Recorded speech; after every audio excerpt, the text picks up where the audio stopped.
Assalamualaikum warahmatullahi wabarakatuh. Halo para pecinta TM-TM dimanapun kalian berada. Jumpa kembali bersama kami yang akan selalu memberikan ulasan sinetron Terpaksa Menikahi Tuan Muda untuk episode selanjutnya, edisi 3 Januari 2022, yang tentunya akan semakin seru dan semakin menarik lagi untuk kita saksikan, dimana diceritakan di episode selanjutnya. Kala itu Abimana dan Kinanti yang tengah memeriksakan kandungan Kinanti ke rumah sakit.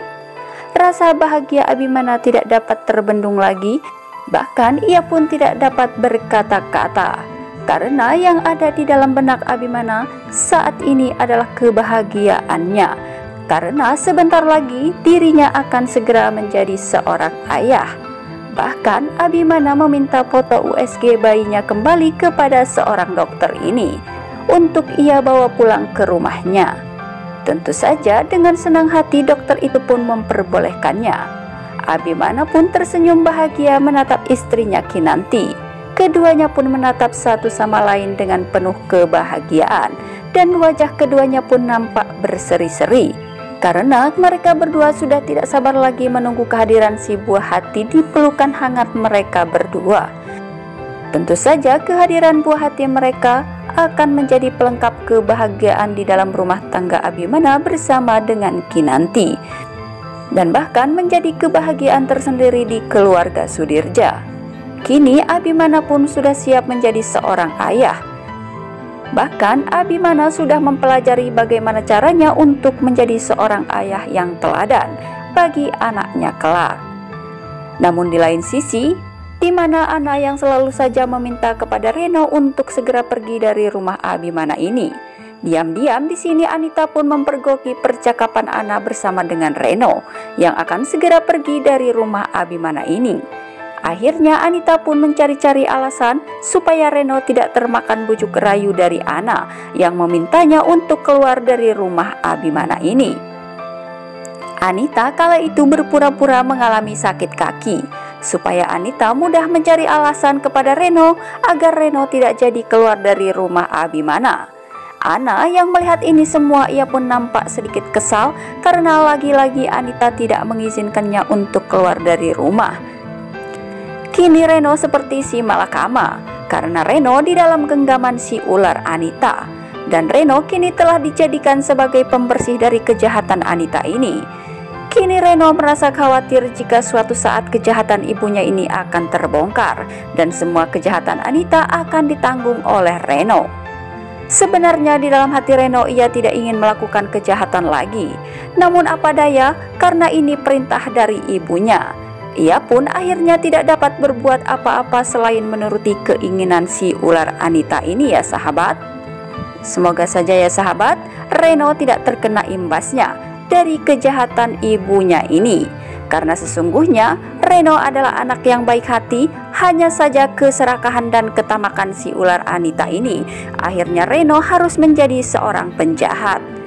Dan tak sampai di situ saja, Anita lagi-lagi ingin mencari cara untuk menghabisi Kinanti, karena ia berpikir bahwa semuanya adalah ulah Kinanti.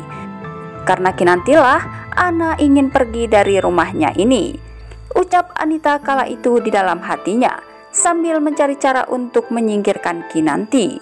Namun lagi-lagi apapun rencana Anita ini yang akan mencelakai Kinanti, semoga saja akan mengalami kegagalan lagi ya sahabat. Kemudian di adegan selanjutnya, David yang menemui Kinanti di rumah sakit. Sepertinya di sini David meminta solusi kepada Kinanti, yaitu bagaimana caranya untuk menyikapi Amanda. Dan David sepertinya menceritakan permasalahan yang tengah terjadi di antara dirinya bersama dengan Amanda, karena David belum bisa menerima Amanda dan memaafkan kesalahan Amanda sepenuhnya, karena David belum yakin jika Amanda adalah wanita yang baik untuk dirinya. Di sini Kinanti berusaha meyakinkan David jika sebenarnya Amanda adalah wanita yang baik dan sangat pantas untuk dirinya. Kinanti kala itu berkata kepada David bahwasanya David harus mempunyai prinsip dan pilihan. Bahkan Kinanti di sini menuturkan kepada David apa arti dari pertemuan dirinya dengan Amanda yang berkali-kali mereka terpisah namun akhirnya mereka dipertemukan kembali di lain waktu dan di berbagai kesempatan. Mereka telah dipertemukan. Tentu saja perkataan Kinanti ini mengisyaratkan bahwa sebenarnya David dan juga Amanda sudah ditakdirkan untuk bersama. David hanya bisa terdiam mendengar perkataan Kinanti karena David masih meragukan Amanda. Bahkan di saat Amanda tengah mengejar dan mengikuti Pak Joko menggunakan ojek untuk mencari tahu kebenarannya tentang siapakah Aditya yang tak lain adalah Radit, pemilik yayasan tempat Amanda bekerja. Amanda pun menyempatkan dirinya untuk menghubungi David dan ia pun mengabarkan jika dirinya akan membuktikan kepada David bahwasanya dirinya tidak bersalah. Namun entah apa yang terjadi di antara mereka.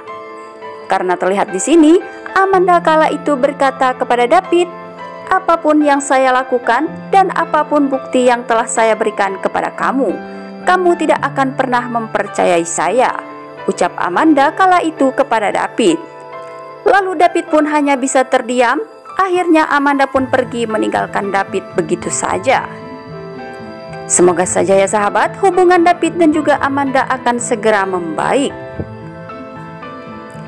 Nah sahabat, itulah ulasannya dari kami untuk episode selanjutnya. Jika tidak terjadi kesamaan dalam alur ceritanya, itu semata-mata prediksi dari kami. Dan bagi kalian yang baru saja menyaksikan video ini, jangan lupa untuk klik tombol subscribe dan nyalakan lonceng notifikasinya. Dan sukai video ini, agar kalian semua tidak tertinggal dengan video-video terbaru dan terupdate dari channel ini. Jangan lupa saksikan terus kelanjutan dan keseruan cerita sinetron TM-TM-nya setiap hari pukul 18.30 waktu Indonesia bagian Barat hanya di ANTV. Terima kasih. Wassalamualaikum warahmatullahi wabarakatuh.